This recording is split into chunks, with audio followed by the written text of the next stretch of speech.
नमस्कार दोस्तों, मैं अक्षय आप सबका दिल से स्वागत करता हूं आप सबके अपने चैनल रॉयल मैकनूज में।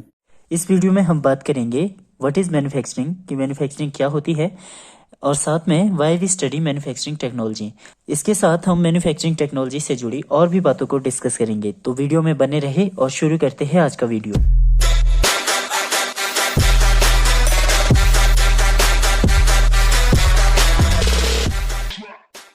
चलिए सबसे पहले बात करते हैं व्हाट इज मैन्युफैक्चरिंग।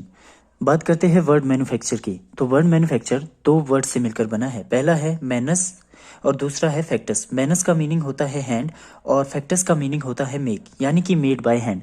कि मैन्युफैक्चरिंग का सीधा सा अर्थ ये होता है कि गुड्स और आर्टिकल्स को बनाना with the help of hand और मशीनरी।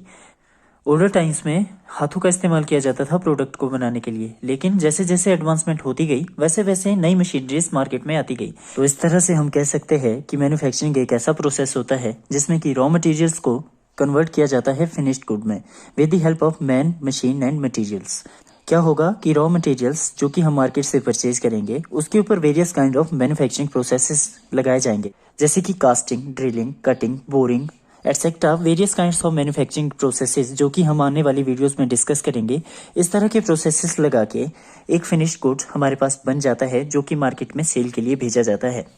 रॉ मटेरियल्स और फिनिश्ड गुड में क्या फर्क होता है? रॉ मटेरियल्स जो कि अनप्रोसेस्ड होते हैं। अनप्रोसेस्ड का सीधा सा मतलब ये होता है, जैसे कि एग्जांपल के लिए वुड, मेटल ओर, जैसे कि मेटल को एक्सट्रैक्ट किया जाता है। इसके अलावा जो भी मटेरियल हमें प्रोडक्शन के लिए जरूरी होता है उसे रॉ मटेरियल कहा जाता है। लेकिन जब उसके ऊपर कोई प्रोसेस किया जाता है, हम मैन्युफैक्चरिंग प्रोसेस करेंगे, तो उसके बाद वो मटेरियल बन जाता है फिनिश्ड गुड, जिसे कि हम मार्केट में सेल के लिए भेज देते हैं और वो मटेरियल हम मार्केट से परचेज करेगा कस्टमर, जिसे भी वो मटेरियल चाहिए होगा। एग्जाम्पल के लिए हम बात करते हैं चेयर के एग्जाम्पल की। अगर हम लकड़ी की चेयर बनाना चाहते हैं तो हमें वुड की जरूरत होगी, जो कि हम कारपेंटर की शॉप से परचेज करेंगे। इसके बाद वेरियस काइंड ऑफ प्रोसेसेस जैसे कि कटिंग होगी, ड्रिलिंग होगी, असेंबली इंक्लूडिंग असेंबली, चेयर की असेंबली होगी। इस तरह के प्रोसेसेस लगा के जो हमने वुड परचेज की थी उसके बाद हम लकड़ी की क्या बना देंगे? कुर्सी।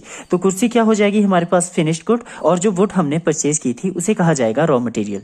चलिए अब बात करते हैं फेजेस इन मैन्युफैक्चरिंग प्रोसेसेस, यानी कि मैन्युफैक्चरिंग प्रोसेस में कौन कौन से स्टेप होते हैं। सबसे पहला स्टेप होता है डिजाइन इंजीनियरिंग, यानी कि इस स्टेप में डिजाइन इंजीनियर जो प्रोडक्ट हमने बनाना होगा उसका डिजाइन बनाता है और मटेरियल को सिलेक्ट करने के बाद उस मटेरियल को दूसरे स्टेप में परचेज किया जाता है, उस मटेरियल को मार्केट या फिर अन्य किसी अवेलेबल सोर्स से। तीसरे स्टेप में जब वो मटेरियल हमारे पास पहुंच जाएगा, उस मटेरियल के ऊपर काम करना शुरू कर देंगे। प्रोडक्शन उस मटेरियल की शुरू हो जाएगी प्रोडक्शन डिपार्टमेंट में। प्रोडक्शन डिपार्टमेंट उस मटेरियल को बनाने के बाद उसे भेज देगा क्वालिटी कंट्रोल में, जहां पे उस मटेरियल की क्वालिटी, साइज, शेप और अन्य पैरामीटर्स को चेक करेगा। जब सब कुछ ओके होगा, उस मटेरियल की क्वालिटी ओके होगी, उसके बाद उस मटेरियल को पैकिंग के लिए भेजा जाएगा। पैकिंग के बाद उस मटेरियल को सीधा सेल्स के लिए भेजा जाएगा। मैन्युफैक्चरिंग को दो एस्पेक्ट से डिफाइन कर सकते हैं। पहला एस्पेक्ट है technological, according to technological aspect, जो कि हम डिस्कस कर चुके हैं। इस तरह के एस्पेक्ट में क्या होता है कि वेरियस काइंड्स ऑफ प्रोसेसेस जैसे कि chemical, physical and thermal processes लगा के मटेरियल की शेप, साइज और क्वालिटी को इन्हांस किया जाता है और हमारे पास फिनिश्ड गुड बन जाता है जो कि मार्केट में सेल के लिए भेजा जाता है। तो ये तो बात हुई टेक्नोलॉजिकल एस्पेक्ट की। दूसरा एस्पेक्ट है economical aspect. According to this aspect manufacturing की एक डेफिनेशन बन जाती है कि लो वैल्यू वाले मटेरियल की क्वालिटी को एनहांस करना थ्रू वेरियस प्रोसेसेस, उसकी वैल्यू को एनहांस किया जाता है। जैसे कि हमने एग्जांपल लिया था वुड का। वुड की वैल्यू कम थी एज कंपैरिजन टू चेयर, लेकिन जब हमने उसके ऊपर वेरियस काइंड्स ऑफ प्रोसेसेस लगाए तो उसमें कुछ खर्चा आया, जैसे कि टूलिंग का खर्चा, लेबर का खर्चा, मैन पावर, इस तरह की सभी कॉस्ट को इंक्लूड करके उस मटेरियल की वैल्यू इंक्रीज हो गई। चलिए अब बात करते हैं why we study manufacturing technology.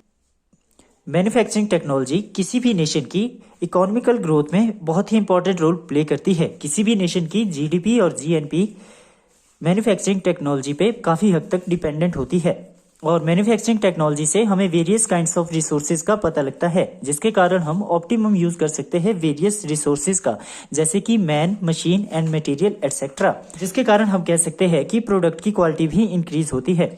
इसके अलावा मैन्युफैक्चरिंग टेक्नोलॉजी से ओवरऑल कॉस्ट ऑफ प्रोडक्ट भी कम होती है ओवरऑल कॉस्ट ऑफ प्रोडक्ट कम होने का मतलब सीधा सा ये है कि हमें प्रॉफिट भी ज्यादा होगा, क्योंकि रिसोर्सेज का ऑप्टिमम यूज होगा, वेस्ट भी कम होगा। मैन्युफैक्चरिंग टेक्नोलॉजी का एडवांटेज ये है कि प्रोडक्ट को बनाने में लगने वाला समय भी कम होता है, जिसके कारण प्रोडक्टिविटी इंक्रीज होती है। Various kinds of manufacturing processes पढ़ने से इनोवेशन को भी एक नया रास्ता मिल जाता है और ये हमारे लिविंग स्टैंडर्ड को बेटर करने में हेल्प करता है। तो उम्मीद है आपको वीडियो अच्छा लगा। अगर आपको वीडियो अच्छा लगता है तो वीडियो को लाइक कमेंट शेयर जरूर करें। साथ में अगर आप चैनल पे नए हो तो आप चैनल को सब्सक्राइब कर सकते हो, ताकि आपको आगे भी मैकेनिकल इंजीनियरिंग से संबंधित ऐसी ही वीडियोस की जानकारी मिलती रहे। और हाँ, मैन्युफैक्चरिंग टेक्नोलॉजी की ये सीरीज जारी रहेगी। आप प्ले लिस्ट में जाके और भी वीडियोस को चेक कर सकते हो।